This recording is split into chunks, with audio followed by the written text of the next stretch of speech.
وہ دوسرا کوئی نہیں مانگ سکتا. جو بیٹی نے دعا مانگنی ہے نا درد سے، وہ دوسرا کوئی. آپ خود دعا مانگیں، خود ختم شریف پڑھیں، خود تلاوت کریں. اسی بڑے منفرد لوگ ہاں. ہمارا یہ طریقہ ہے کہ ہم نے رویہ اس طرح کا بنایا ہوا ہے کہ قرآن شریف بھی کوئی اور ہی پڑھے گا ہمارے ابا جی کے لیے. او بھائی آپ بھی تو کوئی 2 پارے پڑھے نا اپنے والد کے لیے. وہ میں اینے قرآن پاک پڑھائے نے، تو آپ کنے پڑھے نے بھائی؟ ایک بھی نہیں. وہ سارے مدرسے کے بچے. اور پھر آپ نے ناراض نہیں ہونا میری بات سے. قرآن پاک کے بارے میں نبی پاک علیہ السلام نے فرمایا جب تک دل جمے پڑھو، اور جب دل نہ جمے طبیعت تھکے تو چھوڑ دو. تو جڑا اسی بالا نو بلانے مدرسے تو کہنے پورا قرآن پڑھ کے ہی اٹھنا جی، وہ کی مطلب ہے؟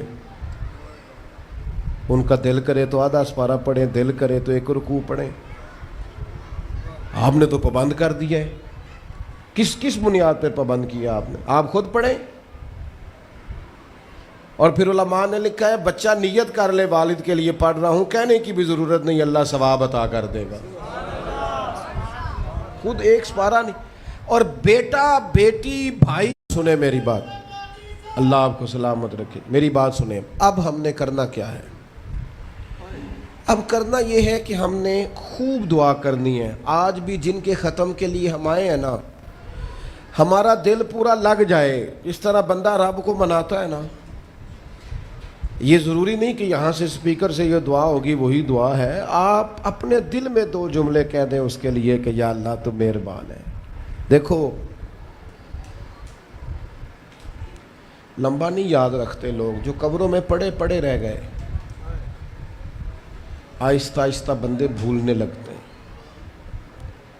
جب کسی کا انتقال ہوتا ہے لوگ روز قبرستان جاتے ہیں. پھر تھوڑے دنوں کے بعد یہ روٹین کیے. فرمایا قبر والا میری ماں، میرا باپ، میری اولاد میرے میرے میرے میرے لیے دعا کریں، میرے اپنے میرے لیے دعا کریں. وہ تو انتظار کر رہا. دوستو اپنے جانے والوں کا بہترین تحفہ ان کے لیے دعا کرو. میری والدہ میرے والد چلے گئے، کوئی مجھ سے پوچھے نا ان کے لیے کیسے دعا کرتے تو میں کہتا ہوں میری سانسیں بھی دعا کرتی، میری دھڑکنیں بھی دعا کرتی. ایک دن نہیں، ایک دن میں کئی دفعہ جب بھی خیال آتا ہے ان کے. قرآن مجید نے خود توجہ دلائی وَقُلْ رَبِّ ارْحَمْهُمَا كَمَا رَبَّيَانِي صَغِيرًا. اللہ کہتا ہے کہو اے اللہ ان دونوں پہ رحم فرما، جب میں چھوٹا تھا تو میری انہوں نے پرورش کی تھی. رب نے دعا سکھائی. بھائیو صرف مسلمان کا آج موبائل بھی آباد ہے، فوٹو بھی آباد ہے، اور دسترخوان بھی آباد ہے، اور ہوٹل بھی آباد ہے. جس چیز کو آباد نہیں کرتے وہ مسلح ہے. مسلح کمزور ہے، مسلح طاقتور ہونا چاہیے. وہ بندہ طاقتور ہے جسے اللہ سے جڑنا آتا ہے، دعائیں مانگنی آتی، التجائیں کرنی آتی. خوب دعائیں مانگیں، خوب اس کی بارگاہ میں حاضری دیں. آخری بات آپ سب کے لیے میری یہ ہے کہ ہم سب نے دنیا کو چھوڑ کے جانا ہے. ہم دنیا میں اچھے عمل کرنے آئے ہیں. جڑا بچہ اتوں پردیس گیا ہے نا، ابا جی نے پلاٹ ویچیا ہے تے اماں نے زیور ویچیا ہے، تو وہ باہر کام نہ کرے. تو جڑے اتوں کو بندہ جائے وہ کہندے یار تو کڈا بیوقوف ہے، تیری ماں پیو نے جڑے کام کر لیا تو وہ کردا ہی نہیں، پہلا پھرنا ہے. اور پھر میں نے سیانے لوگ دیکھے ہیں سعودی عرب میں 40 سال گزارتے ہیں پر وہاں گھر نہیں بناتے. دبئی میں، یورپ میں 40 سال گزارے، گھر نہیں کوئی. بلکہ جو کمبل خریدا تھا نا جاتے وقت واپسی تک وہی کمبل ہے. کیوں؟ کہ وہ سمجھتے ہیں گھر تو پاکستان میں.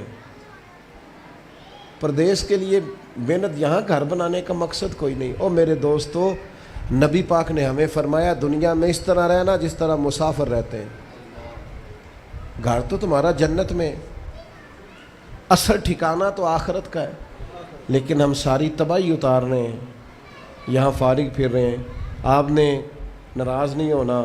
ڈھیر سارے بندے بے نمازی ہیں اور بلا وجہ بے نمازی ہیں, کوئی وجہ نہیں. جو بندہ کہتا ہے نماز کے لیے ٹائم نہیں ملتا, جھوٹ بولتا ہے, کیونکہ رب کہتا ہے لا یکلف اللہ نفسا الا وسعہا, جو بوجھ کوئی اٹھا نہ سکے میں ڈالتا ہی نہیں. تو ہم نماز پڑھ سکتے تھے تو اللہ نے فرض کی ہے. ٹھنڈے اے سی لگ گئے, اب فجر میں آنکھ ہی نہیں کھلتی. او خدا کے بندو, اس وقت سے ڈرو جب اے سی بھی ہو, کمرہ بھی ہو, پر نیند ہی نہ آئے.